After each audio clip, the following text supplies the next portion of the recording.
My neighborhood bunny rabbit likes my mulberries that are falling from the tree. He's having himself a feast over here.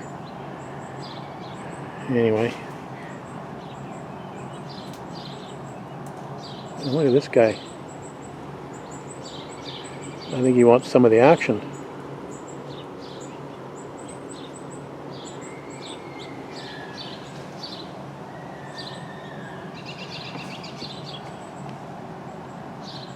Alright, Sunday night, and just out to figure out what we're going to do next as far as the project is concerned.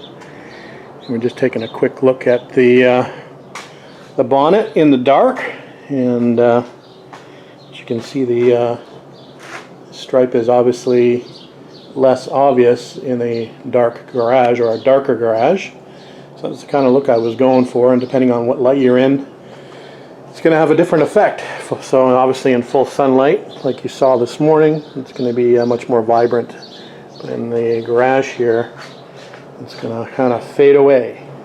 Alright, boot and bonnet have been moved to the left side of the garage and just covered with a little light overspray wrap film. So we're going to move on now to working on the remaining panels. And as mentioned previously, we're going to be working on one side at a time, so I've decided that we're going to work on the driver's side first. So this is the driver's side front fender, and we've got the driver's side rear over there, and of course the doors sitting over there waiting for me.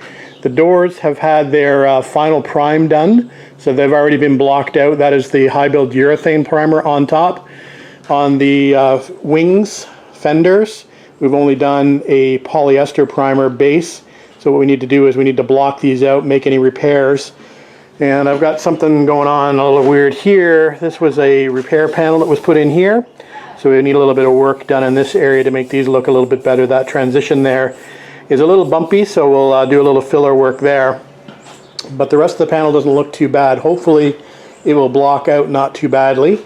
And we can move on to the rear fender. Now both rear fenders should be pretty good, as these were really good shape when I received them, with the exception of one of them is going to have a slightly shortened flange on the bottom where we'll need to do a little body work. So other than that though, the rears of them and the flat parts should be fairly good, so hopefully they won't take too much work.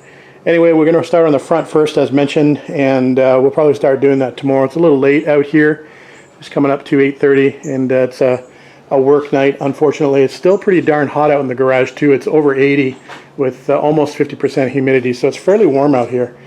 Anyway, we'll get to sanding on this tomorrow, and we'll see what kind of progress we can make during the week, with the potential, I guess, of getting these into color by next weekend. I don't know if that's feasible or not. Again, there's going to be a big process that's got to happen in order for the fenders to get base coated and clear coated. The body tub rolling chassis needs to come out of the trailer, and we need to fit the hood at some point. Even if it's only temporary, we need to fit the hood, because we need to fit up the fenders, and I'm probably going to do that while they're still in primer, not in body color. We need to fit up the fenders so we can actually measure out the actual stripe location as compared to the ghost stripe on the bonnet that was painted yesterday. So if you don't know, and I know I've mentioned it in previous videos, the fenders on these cars also get a side stripe. So this stripe is an original stripe. It's just been covered up here with paint, but that stripe would come from the top here and go all the way through to the bottom.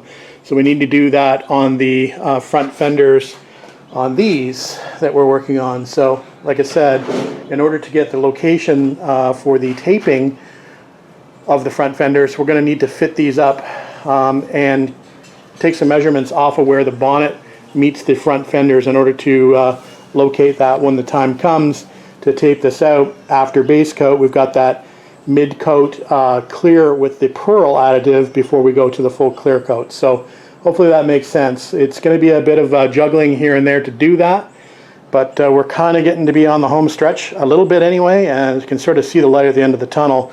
But it is going to take a lot of work to, bring the body tub out, bring it back in the trailer, do quite a bit of organizing. And maybe while we do that, we'll also put the trunk and the hood on the car temporarily, just to keep them out of harm's way. And we'll put them back in the trailer with the understanding that they'll have to come off at some point.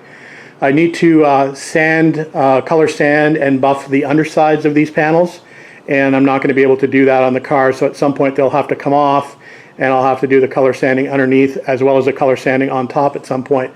Color sanding on top can be done pretty much with the panels on the car. It's just the undersides won't be able to do that. Alright, so hopefully that's enough rambling. We will get out here tomorrow and we'll continue on with the project. Alright guys, happy Monday. Back on the 68 Triumph TR250 project, and we're about to start working on the driver's side wings. And there's some obvious repairs that need to happen on these panels before we start to block sand these. A little area there, a little area here, and this has got a little bit of improper shape, so we're gonna have to fix this up a little bit. There was a patch panel put in here. You can probably see the welds on the back side where that panel was put in, so we'll fix this area up a little bit. Other than that, there's not too much else that I can see that's obvious. There's a little bit of a divot there, and maybe around here where we cut this opening in for the wing vents. And might be a little bit of stuff up here on the nose that needs to be taken care of, but other than that it looks pretty good.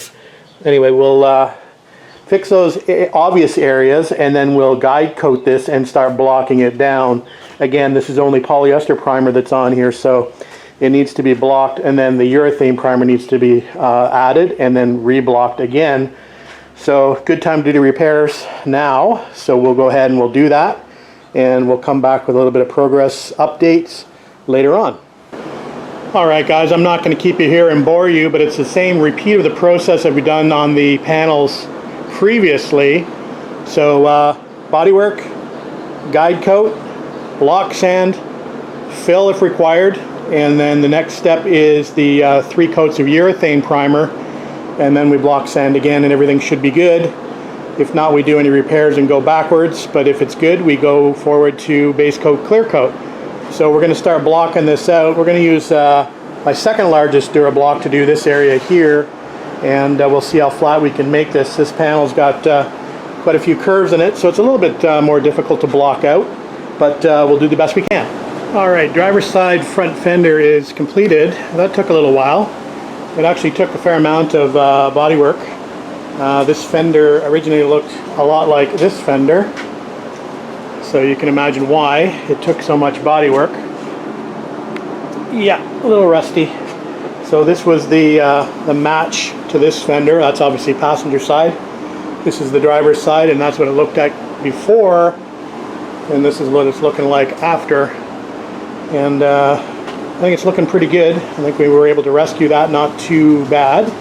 Obviously we're cutting holes in it anyway, so a little easier to cut holes in fenders that look like that versus brand new fenders. So alright, let's move on to the rear fender for the driver's side, and this should block out much easier than that fender. This fender was the worst on the entire car, so the rest of the fenders should be relatively easy, knock on wood, after having finished that one.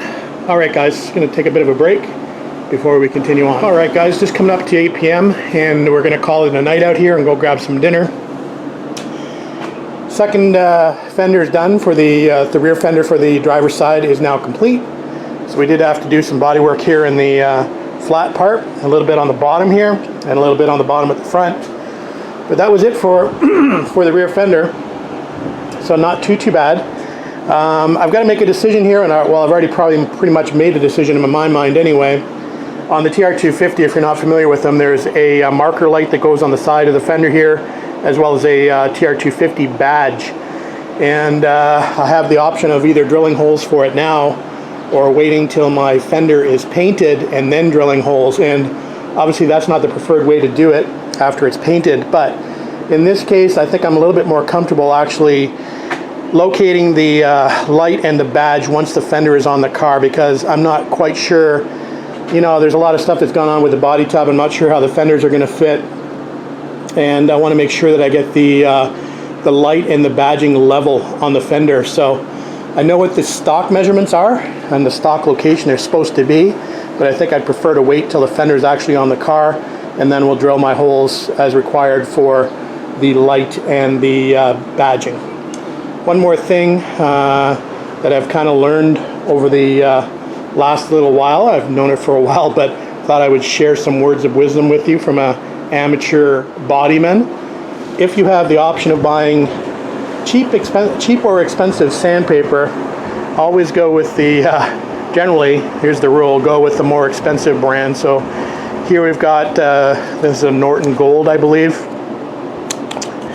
And you can see on the back here, yeah, so much better quality paper than this paper here, which is a Sunmite brand, which my local shop carriers, there's the logo for Sunmite. So obviously if you can buy better sandpaper like a 3M or a Norton or a Mirka, you're better off to pay a few extra dollars for that than you are to buy that cheap sandpaper. It doesn't sand nearly as well. So there's my advice as an amateur bodyman: buy the more expensive sandpaper and try to leave the cheaper stuff on the shelf. Makes a big difference. All right, guys, I think that's it for tonight.